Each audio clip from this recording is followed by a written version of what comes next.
Прывітанне! Я Наталка Хаританюк, беларуская літаратарка, якая выкладае ангельскую мову. Выкладанне гэта моя прафесія.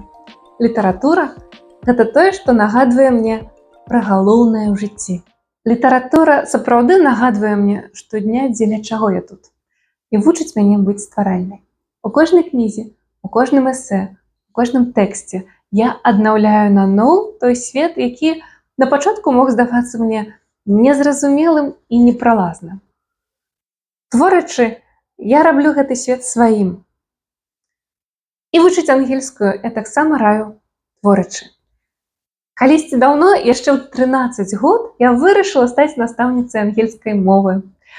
Бо ангельская мова рабіла мяне свабоднай. Яна развязвала мне рукі, я магла чытаць замежныя кнігі і адчуваць неадчуванае раней. Прага свабоды была настолькі моцнай, што я вучыла ангельскую, напружыўшы ўсе сілы. Але трэба сказаць, што ў тыя часы, ў 90-е, ў канцы 90-х, у маім родным горадзе Берасці, гэта быў то яшчэ квест. У нас не было інтэрнэту, у нас не было фільмаў у арыгінале, бо яны з'явяцца толькі ў нулявыя, у нас не было носьбітаў мовы. Затое у нас былі кнігі. Моя любімая настаўніца ангельскай мовы, спадарыня Галіна, штолета ездзіла ў Ірландыю і прывозіла адтуль цэлыя валізкі кніг у арыгінале. Нават сёння мае улюбёныя аўтары, шмат які з маіх улюбёных аўтараў ірландцы. Гэта Уільям Батлер Йейтс, Джеймс Хіні, Джеймс Джойс і Эдна О'Брайен. І мару я калі-небудзь напісаць сваю кандыдацкую дысертацыю пра Йейтса. In a nutshell, мой шлях да ангельшчыны ляжаў праз кнігі. Ужо пазней ва універсітэцкія часы я палюбіла дэбаты і мне вельмі пашанцавала далучыцца да еўрапейскага моладзевага парламенту, European Youth Parliament.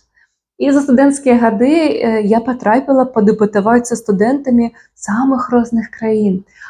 Я ездзіла і ў Дублін, і Оксфорд, і Киев, і ў горы пад Штутгартам. І шмат дзе сустракала аднадумцаў, людзей, якія вельмі цэняць прыгожыя аргументы, прыгожую мову. Суцэльнае шчасце і магутны штуршок для маёй ангельскай мовы. Перад сённяшнімі студэнтамі і ўсімі людзьмі, якія бяруцца вучыць ангельскую мову, сёння адчыняецца на вачах усё больш і больш дзвераў у вывучэнні ангельскай мовы. Гэта і artificial intelligence, і Netflix, і заняткі онлайн, і заняткі офлайн, і шыкоўныя відэаўрокі. Прыкладанне, платформы ўзаемнай дапамогі, дзе носьбіты розных моў вучаць, дапамагаюць адно аднаму вучыць замежную мову. Прыватныя заняткі і заняткі ў групах. Столькі ўсяго цудоўнага, што можна нават разгубіцца і заблытацца. Таму сваіх студэнтаў я прашу найперш не забываць пра галоўнае, пра свабоду, дзеля якой мы вучым замежную мову.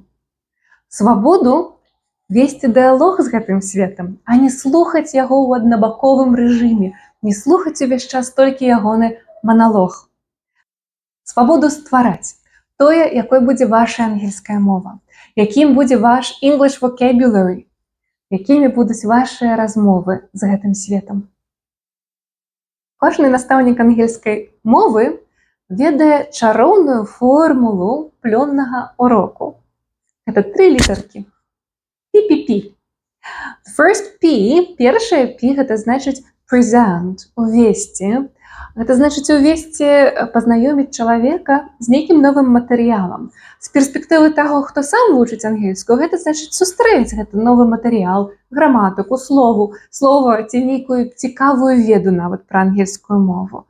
Для гэтага этапу вельмі важна падабраць цікавы альбо сустрэць гэтае слово ў цікавым, мілым, прыемным для вашага сэрца кантэксце. Але проста сустрэць гэтае слово, be presented, мала. Гэта толькі пачатак. Наступная P – гэта practice, што значыць патрэніраваць. Тут ужо нам трэба у 7 розных відах практыкаванняў папрацаваць з гэтым новым матэрыялам, з гэтай новай ведай, прызвычаіцца да яго, навучыцца разводзіць новае і вядомае, пазнаходзіць сувязі паміж імі, патрэніраваць і прызвычаіцца да формы і зместу. Але і гэта яшчэ не ўсё. Пасля гэтага этапу ў лепшым выпадку новая веда застанецца ў пасіве. Каб выцягнуць яе ў актыў, нам спатрэбіцца нашае трэцяе P – produce.